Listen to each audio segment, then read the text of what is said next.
still not used to the technical stuff, so you'll have to bear with me. So my fingers were firmly crossed, but I can see you live and well, so that's the pressure up already.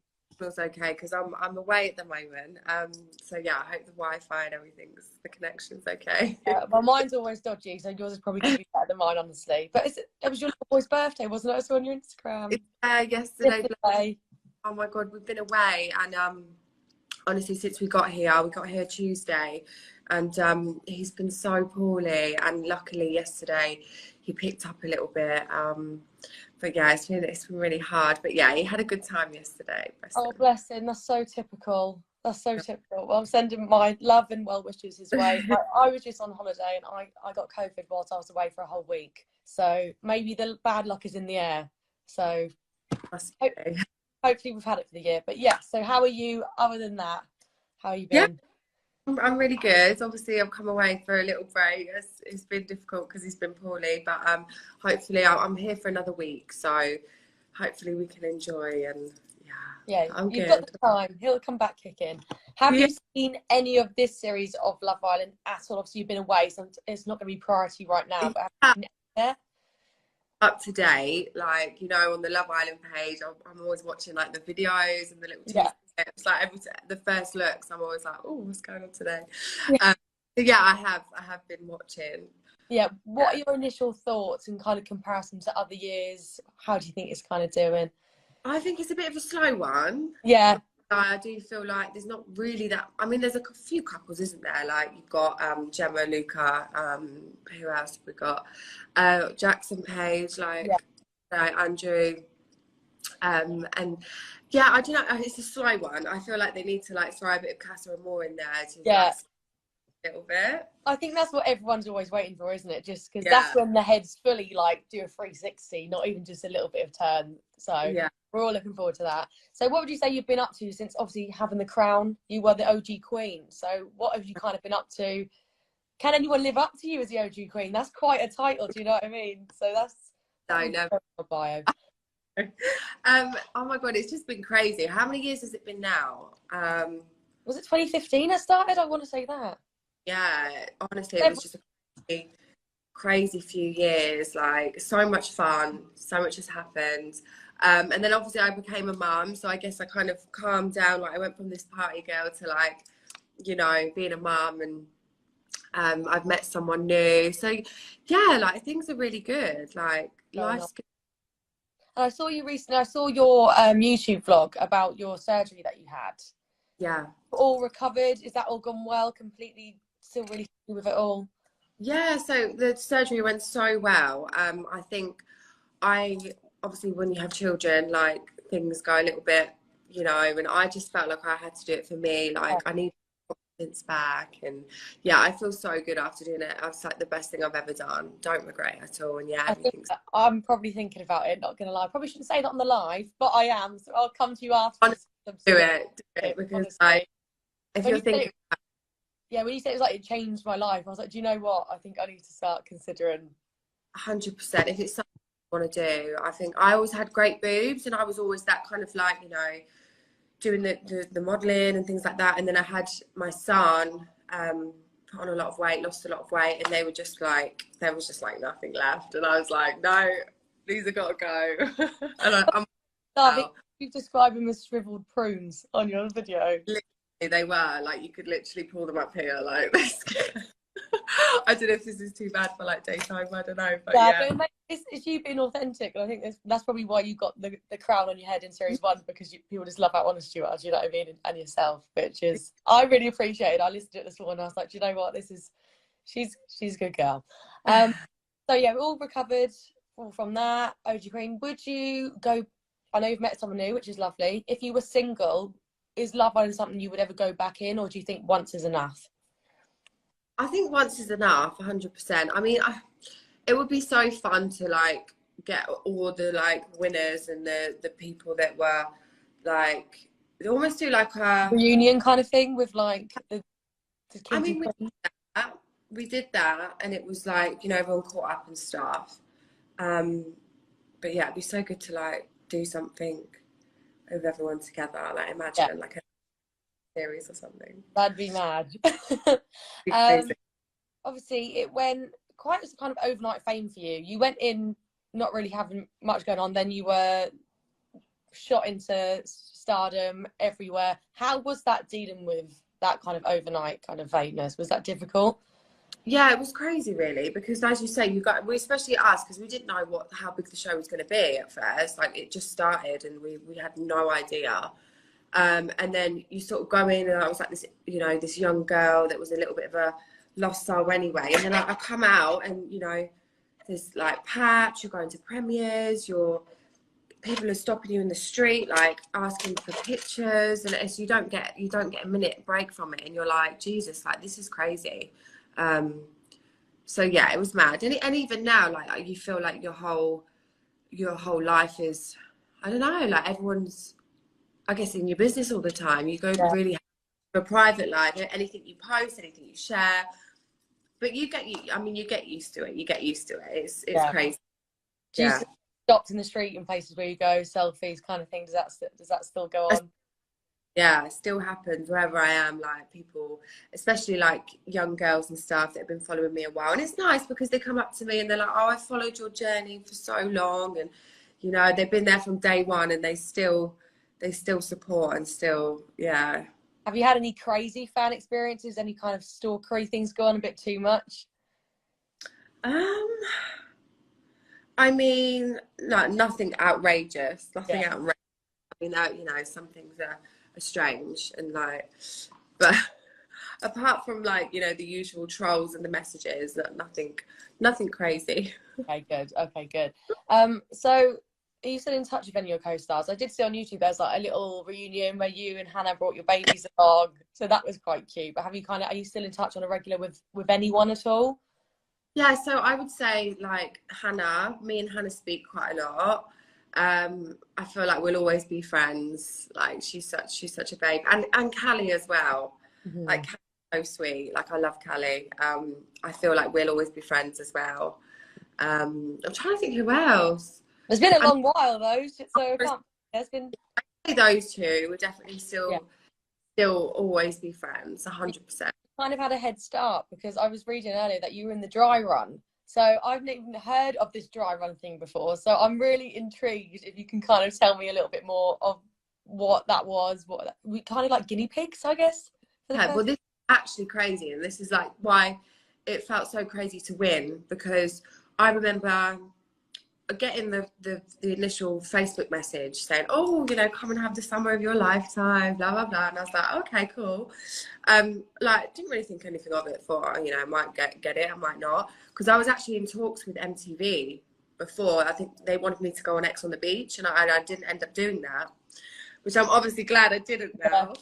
And then it was like, I went through the process of like auditions and stuff, old school vibes, you go in, and then literally I got a call and they were like, "Oh, well, you didn't get your place on the show, but we're doing like a dry run thing where basically you'll get paid like £100 a day, and it's like a test, so it's literally the same thing, you're being filmed. I guess it's a little test for the producers and stuff as well to make sure everything's working and all that." And I thought, oh my god, why not? I was 22. I was like, yeah, I'll go and have some fun, go and get like paid and just enjoy myself. So there's little old me. Like I packed for a week, went in, and everything was like, it was like the real thing. Like some people develop like friendships. Like I remember, I think I went on there and ended up like, you know, friendly with a guy on there and stuff. And then I remember them, because we had the text things as well. I remember getting a text and saying, "Oh, Jess, you've been like removed or voted out or whatever." And I was like, oh my god, I'm absolutely fuming. It wasn't even I was absolutely livid, because I was like, I'm enjoying myself, I'm pissed off now, like I'm not happy about this. Anyway, so I went into the little cabins, like come out, and I was like, why did you take me out? Like I was enjoying myself. And the like executive producers sat me down and said, "Well, we're taking you out because we love you and we want you on the real thing. Like, no messing about. We're pulling you out because we want you on the show." And I was like, sorry, what? Yeah. And I thought, you know what I mean? I was like, this is crazy. They were like, "You're such a big character. Like, there's no way we like." They just loved me, and that was such a big compliment, you know. And then I just remember obviously I was quite close with the producers, still friendly with them now. Like, I remember that I was close with a couple of them, and we drove to my hotel. I had to call my mum, and I was like, Mum, I'm not coming back. I might see you in about 6 weeks. And the worst thing was, so then on, I had to go in the lockdown process, and had to be looked after by a chaperone in the hotel in Spain. And that was it. And my phone was off me. And I think the worst thing was, I packed for a week. Oh, I packed no. for a week, and I didn't have enough staff. And it was like, wow, tough. I think my mum was able to send some stuff out to me. And I was like, I don't think I've got anything. Like, I didn't prepare myself to be here for 6 weeks. And it was so embarrassing, because all the girls thought I was a bit like, is she all right? Like, because I was asking, I had no bloody bikinis. And I remember asking, I was wearing all of Hannah's bikinis, and she had these massive boobs, and they didn't fit me. And I think everyone started to get a bit annoyed with me. It was like, is this girl, like, what's wrong with her? Like, why is she borrowing everyone's clothes? And I wasn't anybody that I'd done the dry run, and I'd packed for a week, and like, guys, I need to borrow your shit. Like, Yeah, that would be so frustrating. Especially, you're not just on your holiday, you're actually on camera. So to then not have clothes. And do you know who was supposed to be in place of me on the original lineup? Naomi. Really? Yeah. She apparently, I heard a rumour, I think it's true, she was supposed to be on the original lineup. Yeah. Wow. Meant to be on the show, and I bloody won it. I mean, that's crazy. That's good going. But yeah, I can imagine, like, when you keep asking your friends on holiday to borrow something, but then after the 10th time they're like, mate, like, where's your stuff? So that must have been really frustrating not to tell them. I was really upset, because I just thought everyone was thinking I was like, you know, this girl that had nothing. Like, could they not offer you anything? Because I guess nowadays they've apparently got some secret cat flap where they just ask to producers what they want and they send it through in parcels. Well, we did get a little budget of an ASOS order near the end. Like, I think I ordered my red dress I ordered from ASOS. And we had a little ASOS order near the end. And I was like, I needed this, like, at the beginning. They could have helped you out with that at the beginning, considering it was their fault. I know. What you had then? Were you like allowed the laptop to go and pick whatever you wanted? I think we did it. Yeah, I think we did it on. I can't remember. It might have been on the phones or something. A laptop. Yeah. But we did get our nails and stuff done. So every Saturday or Sunday, I remember getting my hair coloured, because obviously I'm red, and it's like quite hard to keep it up. And I remember going to this Spanish hairdressers, get my hair dyed. Like, we'd get people come in for like gel nails. So that was once a week. But I think the budgets back then, obviously they weren't like they are now. I think they get sponsored by clothing brands. The show now, don't they, and everything. Like, it's totally. But it was still like, you know, when you walked in that villa and you had all your, it was still so luxury. Like, you know, just unreal. Yeah. You say you had £100 a day for the guinea pig kind of week. Did you get a fee for the real version, or was that just like? I think we did. Yeah, I can't remember now how much it was. Probably get in trouble. I think we did. I'm not sure, but then obviously I won, and then I got the 25. Yeah. Remember the first thing you bought with it? Did you spend it all at once? Did you kind of bury it away? I mean, I was a typical like young girl. I was like thinking, you know, you do. I went shopping. I don't blame you at all.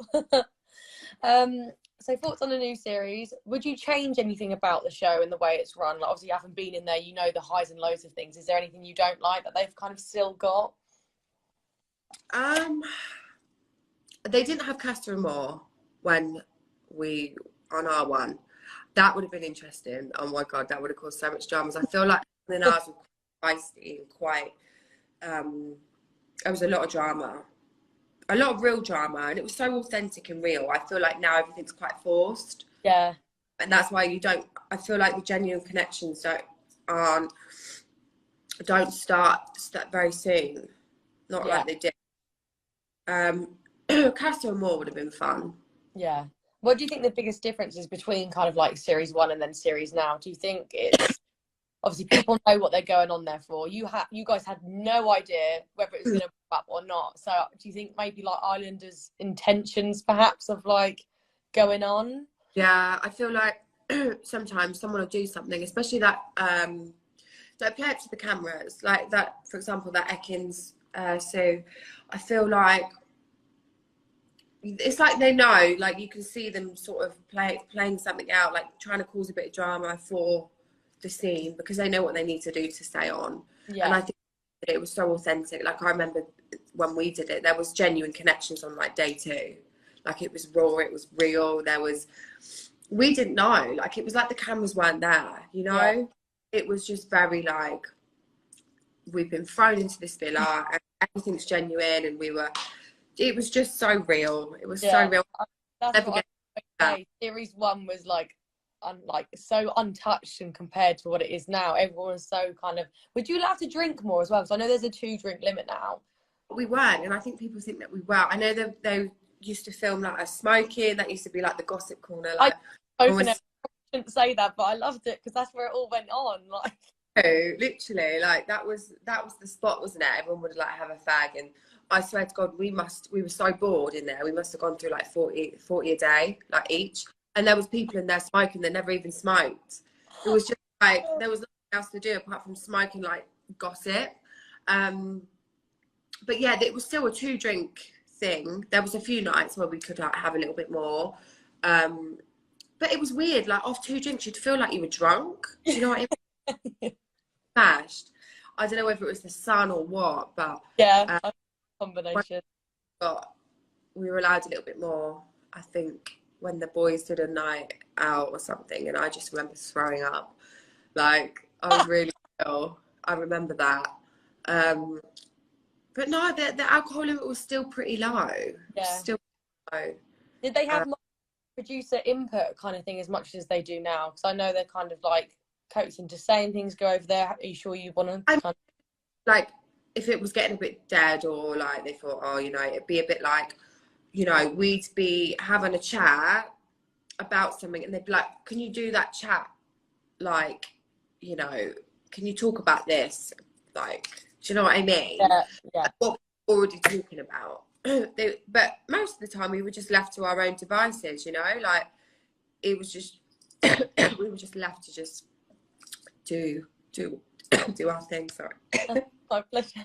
Did you have any rules before you went in? Because I've heard now, like, talking to a few islanders, like they're not allowed to get totally naked. They're not allowed to masturbate in the villa. They're not allowed to do like a fair few things, like, which is quite strange to be told. I wondered if you got told as much kind of rules as that going in.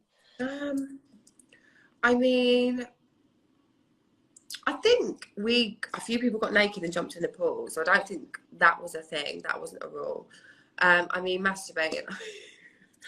Fucking hell. I mean, yeah, I mean, that's kind of obvious. I mean, to be fair, I think if you were doing stuff, they just wouldn't show it. I don't think we were given that many rules. Maybe not like that.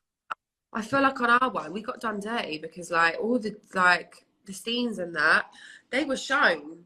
Like now they that, but oh my God, I felt sorry for like people's parents and shit, because that stuff was shown. And like now, difference, yeah, they don't, and I'm like, yeah, we got done dirty there. Do you think they should? They shouldn't though. I don't know. I think the complaints started now. Everyone's so, this day and age, I mean, what, 6-7 years ago, I feel like everyone's offended by everything now, aren't they? Yeah. You literally say the wrong thing and then they get like Ofcom complaints, don't they? Like, you just can't win in this day and age. Everyone's offended by something. Yeah. So they won't get. I think it was series 2, I think it just comes to mind, with Emma, who you literally saw full everything at that time. And maybe they did, like I said, maybe they got the complaints and then it was like, okay, we need to tone it down a little bit. That kind of took, I mean, everything's a little bit more like PG now. Yeah. Reality TV, I think, in general as well. I don't think it's just Love Island, but it's kind of like a shame for the viewers, but probably better for the contestants. Yeah, it's definitely more PG now. And I feel like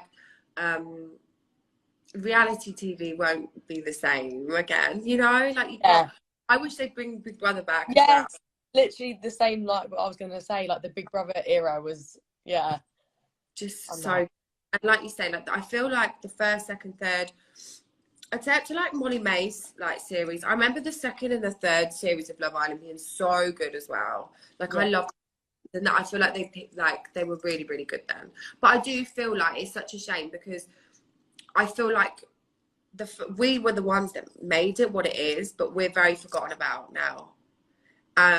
In a sense of like, do you know what I mean? Yeah, I think Maybe. so. I mean, there's a couple of us that have, you know, maybe not so me. Like I've, you know, maybe because I won, I don't know, and not every winner stays in the limelight and stuff. But I do feel like when it comes to anything Love Island related, I do feel like the people, you know, we made it what it was. Like I do feel like the first couple series that like it's almost like we're just forgotten about, and it's like, hang on, we made it what it was. Like don't forget us. Like, Well, you know. three are like my favourites because I don't think you went in trying to be an influencer at those points. Now I feel like that is kind of what we've got, 100%. which is a shame. But as you say, I like that kind of raw reality TV kind of element that we say we miss. So, and we were still, and we still are now. And I think it's a shame that people do go in there now and think, right, I'm going to get the PLT deal, I'm going to get this, I'm going to get that, and it's not. They're not as genuine as they are. They just see pound signs. Yeah, but it is like, it is what it is. If you were single, is there anyone you'd couple up with in the villa now? Gosh, I don't know. I mean, I feel so old watching it now. Like, where's the time gone? I'm like, oh my God, I feel so old. I mean, I don't know really. Anyone particularly jumping out at me this series, to be honest with you, like, but there's also not really many people that I really don't like or love. Everyone just kind of a bit. It's a bit like fine. Yeah, isn't it? I feel like there needs to be some serious, like Casper more, 100%. I feel like that changed the game. Why did I hear a rumour that they might not be doing Casper more this year? Well, I heard a rumour that they might be doing it, but the girls are going to go this time instead of the boys, which I think should work because actually the girls are less keen on the boys this year. So I think that could actually work well. I've noticed that, is it Luca and Jax? Like they're quite too, and I just feel like no one's that. Obsessed with Tasha, and Tasha's been kind of mugging him off for a little bit. Would you say anyone's got a game plan? My only thought is probably it was Jay, but it's gone wrong, and now Tasha, because she's now completely changed and gone back to Andrew, despite being kind of open to everyone in the villa. Tasha's into him, really. No. And even with like Gemma, like I don't think she's that into Luca, really. I think it's quite forced. Yeah. It's all forced. Where's that? We need some real connections going on here. Yeah. We need some more bombshells in there, 100%. Yeah, that's what I mean. They've got a little bit complacent now. The girls have got a bit too comfy where they're letting their boys kind of chase them. Put some girls in there to kind of tease them away now and watch them shit the pants, basically. We say this every year though. Like I feel like we say, oh, you know, it's a bit of a slow start, but I'm pretty sure that it will, you know. But that Luca started going after Gemma after he found out my clone was her dad. Now, do you think that could be a thing? Do you think that's why he's gone after her, beeline for her because of famous footballer dad? Yeah. Yeah. Yeah, 100%. Of course. That was Ikenna said, yeah, we all found out 2 or 3 days in, which is conveniently when Luca started randomly going for Gemma. Yeah. She's not really been going on about it, has she? But they probably haven't shown that, to be fair. No. But yeah, definitely. And I saw what actually made me laugh last night is where Jay was trying to like seduce Paige in a way and like talking about kissing her, but he had a massive cold sore, and I was like, please don't do that. Please don't do that, because that's just going to spread around the whole villa. That's gross. Yeah. No, I saw literally coming up like, please. They just seem so like young to me now. Yeah. I'm just feeling like an old person, but I'm like, oh my God, crazy. What would you say was the hardest part about your whole Love Island experience? The hardest part, before or after? Both, I guess. I think for me, I was treated quite unfairly in there by a lot of the guys. Yeah. I just, I just remember at points I really hit rock bottom in there at some points. Like just the way I was treated by some people in there, like there was a lot of ganging up, and I was this and I was that, and I remember like certain people were sent in to sort of rattle me, and that happened a couple of times, and I do think that was yeah, it might have made good TV and stuff, but that was hard. Like I don't think there was anyone else in there that kind of went through that. There were times where, you know, I just wanted to leave because it was, and still to this day, it's crazy because I get comments and people that are obviously just watching it now, and people still watch it, you know, years gone by, like people, oh my God, I've just watched this, blah, blah, blah, all the time, DMs, saying you were like so unfairly treated by some of the boys and stuff, and blah, blah, blah. And no, I was, and I don't think, you wouldn't get away with that now. No. You wouldn't with it now, they'd be kicked out. Like how if someone does something nowadays, you'd get kicked out. Yeah. You know. I think afterwards, I think obviously you're putting this massive, like, you know, it's all like full on like fame, full pout. And I think the journey afterwards is very like this. Yeah. Very down and like you can, and I bet so many people can say the same thing. I remember hearing a chat, I think Nathan, Cara and Nathan, sort of like being that, you know, as time goes on, there's a new series, and then you're the one that, you know, you're forgotten about, and you're kind of just left to deal with this fame, and you know, it's a bit of a roller coaster, and I do think, I know there's a lot more support now, but you have to be, I think you have to be mentally very strong to get limelight anyway, because it can be a horrible place, you know. It's got its good side, you know, you wouldn't be where you are today without it, but it's also very, very mentally challenging at times. Are you glad you've done it though still, like despite all of the kind of love? I mean, look, I wouldn't be where I am today, and I'm so grateful that I've been able to have the freedom that I have, and you know, the experiences that I've had, and my job, I can work when I want, and the experiences, and you know, it changed my life, and it, you know, it's made me who I am, I guess. Yeah. So yeah, I wouldn't change it for the world. Absolutely not. Like, I'm so grateful to be where we'll see you again on some kind of reunion thing, a special. That would be good. Yes, I feel like they need to bring out some new, like, exciting reality shows. Yeah. And watching this, like, we need to get her on the screen. Well, thanks so much, Jess, for taking time of your holiday for talking to us today. And I hope your boy feels better and you can enjoy the rest of your time. But it's been so lovely chatting to you. Angie, thank you so much for having me. Thanks, Jess.